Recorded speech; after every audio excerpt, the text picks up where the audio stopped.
भिखारी ने 500 रुपए का नोट क्यों लौटा दिया?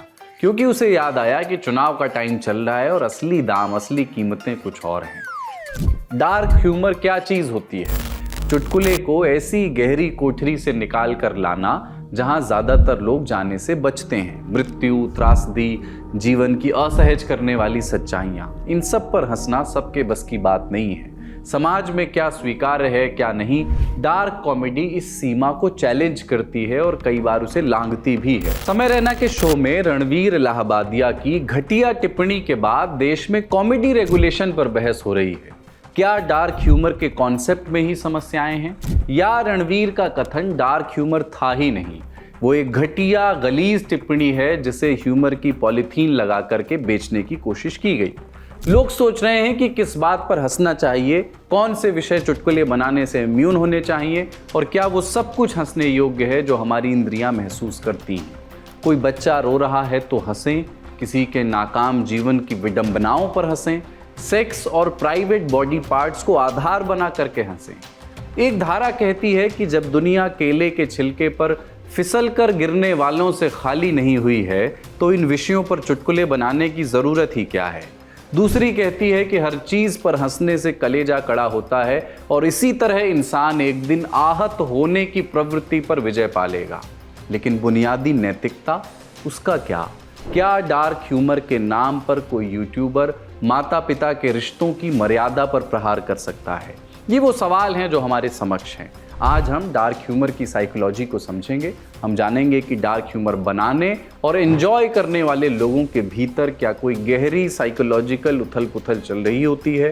क्या डार्क ह्यूमर मानसिक शांति का साधन है या ये हमें संवेदनहीन बना सकता है। नमस्कार, अपन है कुलदीप। आप देख रहे हैं जटिलता का विलोम और सरलता का पर्यायवाची, आसान भाषा में।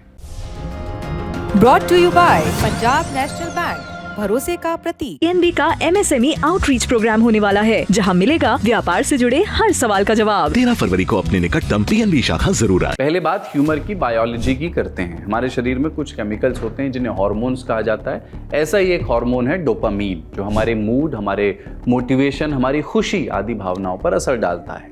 आमतौर पर जब आपको रिवॉर्डिंग महसूस होता है तो ये हार्मोन रिलीज होता है और आपको एकदम रिलैक्स कर देता है। इसे डोपामीन इफेक्ट कहते हैं। ह्यूमर की वजह से भी डोपामीन रिलीज होता है, खुशियों की बारिश उससे होती है। ह्यूमर की साइकोलॉजी को समझने के लिए साइकोलॉजिस्ट ने कुछ थ्योरीज दी हैं जिनको समझना जरूरी है। जैसे पहली है इनकंग्रुएंसी थ्योरी। इनकंग्रुएंसी यानी असंगति। जब दो चीजों में तारतम्य ना बैठ रहा हो तो उसको असंगति कहते हैं। असंगति हमें सरप्राइज करती है। जब कोई चीज़ हमारी अपेक्षाओं के आकाश को भेदती है तो कई बार वो हास्यास्पद हो जाती है। इसका सबसे अच्छा उदाहरण होते हैं जोक्स के पंच लाइन्स। जैसे कुत्ता पूंछ क्यों हिलाता है? क्योंकि पूंछ कुत्ते को नहीं हिला सकती। असंगति है, मजा आता है। दूसरी थ्योरी है सिगमंड फ्रॉइड की रिलीफ मैकेनिज्म थ्योरी। इसके हिसाब से ह्यूमर एक सेफ्टी वाल्व है। कई बार जब हम तनाव या दर्द में होते हैं, ह्यूमर उसे झेलने में मदद करता है। यहाँ ह्यूमर एक मेंटल डिफेंस मैकेनिज्म की तरह काम करता है। तीसरी थ्योरी है सुपीरियॉरिटी थ्योरी। इसके मुताबिक दूसरों को नीचा दिखा करके भी पैदा होता है ह्यूमर। इसे डेरोगेटरी ह्यूमर या उपहास वाले ह्यूमर के रूप में देखा जाता है। मिसाल के तौर पर एक दिल्ली वाला दोस्त कहता है कि मुंबई में घर कम और डिब्बे ज़्यादा होते हैं, तो मुंबई वाला दोस्त जवाब देता है कि एटलीस्ट हमारे यहाँ लड़कियाँ तो सेफ हैं। सुपीरियॉरिटी फील हुई, मज़ा आया। रोस्ट कॉमेडी इसी सुपीरियॉरिटी थ्योरी से ही निकली है। लेकिन डार्क ह्यूमर का मामला थोड़ा पेचीदा है। कैसे? एक रिसर्च पेपर है dark humour, brains necessary evil, दिमाग की जरूरी खराबी। इसके मुताबिक जब लोग किसी जोक को फनी मानते हैं तो उनके दिमाग के न्यूक्लियस अकम्बन्स में ब्लड फ्लो बढ़ जाता है। न्यूक्लियस अकम्बन्स ब्रेन के रिवॉर्ड सिस्टम का ही हिस्सा होता है। इसी की मदद से ही डोपामीन निकलता है। जितना मजेदार जोक होता है उतना ज्यादा डोपामीन, जिसकी बात हमने शुरू में की। लेकिन डार्क ह्यूमर में नैतिकता को चैलेंज करने वाले जोक्स होते हैं जिन्हें समझने के लिए कई बार दिमागी कसरत भी ज़्यादा करनी पड़ती है। और उसके बाद जब ये जोक समझ में आता है तो उससे होने वाला अमेजमेंट या खुशी भी ज़्यादा होती है। ये कुछ वैसा ही है जैसे गणित का मुश्किल सवाल हल करने में पूरा दिमाग और समय खप जाए, लेकिन जब वो जवाब आपको मिल जाए जो सही जवाब था, आप उस तक पहुँच जाएँ तो संतुष्टि भी बहुत ज़्यादा होती है। डोपामीन के अलावा एक और हार्मोन है सेरोटोनिन। मूड और इमोशनल बैलेंस के लिए ज़रूरी। कई रिसर्चेस ये कहती हैं कि सेरोटोनिन की पर्याप्त मात्रा व्यक्ति को डिप्रेशन जैसी चीज़ों में राहत दिलाती है। डार्क ह्यूमर से भी शरीर में सेरोटोनिन रिलीज होता है। रिसर्च ये भी कहती है कि जो लोग डार्क ह्यूमर पसंद करते हैं वे आमतौर पर मेंटली स्ट्रांग होते हैं, क्योंकि वे ह्यूमर को अपने डर और परेशानियों को काबू करने के लिए इस्तेमाल करते हैं। तो आपने जाना कि डार्क ह्यूमर क्यों लोगों को आकर्षित करता है, उसका जीव विज्ञान क्या है। इसलिए लोग ट्रॉमा और स्ट्रेस से लड़ने के लिए भी इसका इस्तेमाल करते हैं। डॉक्टर्स करते हैं, पुलिस और फायर फाइटर्स करते हैं, मुश्किल परिस्थितियों में काम करने वाले लोग अक्सर डार्क ह्यूमर यूज़ करते हैं। गैंगस्टर्स को भी इसीलिए डार्क ह्यूमर का इस्तेमाल करते हुए दिखाया जाता है। जब चौतरफा हमले हो रहे हों तो फैजल खान ही था जो अल्लाह और मोहल्ला का काफिया मिला करके अपने मृत्यु के मूल्य को शून्य कर सकता था। Research paper dark humour brains necessary evil, जिसका जिक्र पहले किया, उसमें एक स्टडी का जिक्र है जो कहता है कि इमरजेंसी रूम के डॉक्टर्स इमोशनल बर्नआउट से बचने के लिए अक्सर डार्क ह्यूमर का सहारा लेते हैं। दार्शनिक और साइकोलॉजिस्ट बहुत मशहूर हुए हैं, सिगमंड फ्रॉइड। वो मानते थे कि डार्क ह्यूमर डर को कंट्रोल करने का एक तरीका है। जब हम मौत, ट्रेजिडी या अस्तित्व के संकटों पर मजाक करते हैं तो हम उन पर मानसिक रूप से कंट्रोल पा लेते हैं। रिसर्च में जिक्र है कि डार्क ह्यूमर होलोकॉस्ट के कई सर्वाइवर्स के काम आया। उन्होंने खुद पर मजाक बनाए, लेकिन इसका उद्देश्य उन दर्दनाक घटनाओं को हल्के में लेना या पेश करना नहीं, बल्कि ह्यूमर के जरिए अपने ट्रॉमा से उबरना था। मसलन समय रैना के शो में ही एक दृष्टिहीन कंटेस्टेंट आया था, कुशल भानुशाली नाम है उसका। उनका एक जोक था कि इंडियन रेलवे मेरे साथ मजाक करती है, मुझे डिसेबिलिटी के नाम पर विंडो सीट दे देती है। ये डार्क जोक है, पर ये उसकी अपनी चॉइस है कि वो अपनी डिसेबिलिटी पर कॉमेडी कर रहा है और इसीलिए इसको शायद स्वीकार्य मान लिया गया। आर्ग्यूमेंट ये है कि बच्चा अगर भूत का मजाक उड़ाना सीख ले तो वो भूत से डरना छोड़ देगा, या अगर हम ऐसी सोसाइटी या ऐसी कम्युनिटी बनाएं जहां आहत होने का बार, आहत होने का थ्रेशोल्ड काफ़ी ऊपर हो, इस तरह की आदमी अपनी ख़राब मेंटल हेल्थ पर चुटकुले बना और सुन सके, तो इससे उसकी मेंटल हेल्थ में सुधार ही होगा। इस नज़रिए से डार्क ह्यूमर एक साइकोलॉजिकल स्ट्रेटजी है जो हमारे दिमाग के रिवॉर्ड सिस्टम को एक्टिवेट करती है।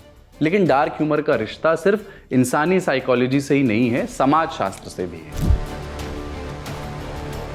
डार्क ह्यूमर एक सोशल ग्लू की तरह काम करता है, ऐसा गोंद जो एक जैसी सोच रखने वाले, एक जैसी परिस्थिति में फंसे लोगों के बीच बॉन्डिंग मजबूत करे। उदाहरण के तौर पर सीमा पर लड़ते हुए सैनिक एक दूसरे से मजाक करते हैं, इससे मूड भी ठीक रहता है और बॉन्डिंग भी उनकी आपस में बनी रहती है। इसका एक साइंटिफिक रीज़न भी है। हमारे शरीर में एक और हार्मोन होता है, ऑक्सीटोसिन बोलते हैं उसको, इसे बॉन्डिंग हार्मोन भी बोलते हैं। रिसर्च पेपर में इस बात का जिक्र है कि जब कोई ग्रुप किसी कॉमन चीज़ पर, कॉमन बात पर हंसता है तो उस ग्रुप में मौजूद लोगों का ऑक्सीटोसिन लेवल बढ़ जाता है। ग्रुप के लोगों के बीच भरोसा और मजबूत होता है। इसीलिए टीम बॉन्डिंग के लिए ज़रूरी है कि इंटरनल जोक्स बनाए और सुनाए जाएं। इतिहास में डार्क ह्यूमर पॉलिटिकल कमेंट्री का टूल भी रहा है। जैसे याकोव स्मिर्नोव, ये यहूदी मूल के रशियन व्यक्ति हैं। इन्होंने अपने जोक्स से सोवियत संघ में कम्युनिस्ट प्रोपेगेंडा और तानाशाही का काफ़ी मजाक उड़ाया। उनका ये जोक देखिए। एक बार स्कूल में प्रिंसिपल ने स्मिर्नोव से पूछा, तुम्हारे पिता का नाम क्या है? जवाब मिला सोवियत संघ। फिर पूछा कि तुम्हारी माँ का नाम क्या है? जवाब मिला कम्युनिस्ट पार्टी। फिर पूछा कि तुम बनना क्या चाहते हो? तो स्मिर्नोव ने जवाब दिया कि मैं अनाथ रहना चाहता हूँ। जब इंसान ट्रेजिडी को कॉमेडी में बदलता है तो ये कॉमेडी डर और अथॉरिटी के खिलाफ हथियार बन जाती है। इससे एक इंटेलेक्चुअल रेजिस्टेंस पैदा होता है। मिसाल के तौर पर ये चुटकुला, एक नेता जिनके सुपुत्र अब तक राजनीति में नाकाम थे, सूखा प्रभावित किसानों से मिलने गए। किसानों ने उनसे कहा कि आप हमारा दर्द समझ सकते हैं क्योंकि फसल तो आपकी भी खराब हुई है। एक रिसर्च पेपर है, do dark humour users have dark tendencies. इसमें 3 विषयों पर शोध किया गया है। पहला, डार्क ह्यूमर और डार्क पर्सनैलिटी ट्रेट्स का रिश्ता क्या है, और क्या किसी का डार्क ह्यूमर पसंद करना उसकी मानसिकता के बारे में भी कुछ कहता है, मानसिक स्थिति के बारे में कुछ कहता है। क्या डार्क ह्यूमर और ऑनलाइन ट्रोलिंग के बीच कोई सीधा कनेक्शन है? और तीसरा, लोग ट्रोलिंग क्यों करते हैं और डार्क ह्यूमर को पसंद करने के पीछे की साइकोलॉजी क्या है। रिसर्च कहती है कि 13 से 36 साल की उम्र के 75% लोग रोज मीम्स शेयर करते हैं और मीम्स और डार्क ह्यूमर कई बार एंटी सोशल बिहेवियर के दायरे में भी आते हैं। देखिए भाई, रिसर्च के मुताबिक डार्क ह्यूमर का कनेक्शन डार्क टेट्राड से तो है। डार्क टेट्राड यानी नकारात्मक व्यक्तित्व वाली 4 विशेषताएं। कौन कौन सी विशेषताएं? पहली है मैकियावेलिनिज्म यानी चालाक आदमी का ह्यूमर। ऐसे लोग चालाकी से सोचते हैं और हमेशा अपने फायदे की बात करते हैं। हंसी मजाक का इस्तेमाल करके लोगों को मैनिपुलेट कर सकते हैं। इनकी कॉमेडी में सार्काज्म और अटैकिंग ह्यूमर होता है।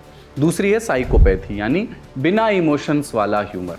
ये कैसा होता है? ऐसे लोग इमोशंस की परवाह नहीं करते, किसी की तकलीफ देख करके भी हंस सकते हैं। इन्हें दूसरों की फीलिंग्स की फिक्र नहीं होती। अगर कोई स्कूटर से गिर जाए तो एक साइकोपैथिक ह्यूमर वाला आदमी जोर जोर से हंसेगा। तीसरी विशेषता है नार्सिसिज्म, खुद को बहुत महान समझने वालों का ह्यूमर। इसमें क्या होता है? ऐसे लोग अपने ही बारे में मजाक बनाते हैं, लेकिन मजाक भी ऐसा जिसमें वो खुद को दूसरों से ऊपर दिखाने की कोशिश करते हैं। ये सेल्फ प्रमोशन वाला ह्यूमर है। जैसे कोई अमीर आदमी कहे कि मैं भी कभी गरीब था, मेरे पास सिर्फ 2 गाड़ियां हुआ करती थी। और चौथा जो टाइप है वो है सैडिज्म, दूसरों को तकलीफ दे करके हंसने वाले लोग। ये लोग दूसरों की तकलीफ देख करके मजे लूटते हैं। इनका ह्यूमर किसी को चोट पहुंचाने वाला होता है। ये ऑनलाइन ट्रोलिंग में भी बहुत एक्टिव रहते हैं। इस रिसर्च के मुताबिक dark humour in 4 dark tetrad से जुड़ा हुआ तो पाया गया। इसके अलावा कई और दिलचस्प चीज़ें भी सामने आईं, जैसे सैडिज्म और मैकियावेलिनिज्म डार्क ह्यूमर पसंद करने के सबसे बड़े कारण थे। साइकोपैथी वाले लोग डार्क ह्यूमर को एंजॉय करते हैं, लेकिन ज़रूरी नहीं कि वो खुद इसे बनाते हों। नार्सिसिस्ट अच्छे डार्क जोक्स बना सकते हैं, लेकिन वे खुद पर बने डार्क ह्यूमर को उतना एंजॉय नहीं करते। डार्क ह्यूमर पसंद करने वाले लोग ऑनलाइन ट्रोलिंग करने की ज़्यादा संभावना रखते हैं। डार्क ह्यूमर पसंद करने वाले मीम्स बनाने में माहिर होते हैं। यहाँ ये बात कहनी ज़रूरी है कि व्यक्तित्व की डार्क साइड दुनिया की तमाम चीज़ों में दिखती है, सिर्फ ह्यूमर में ही नहीं।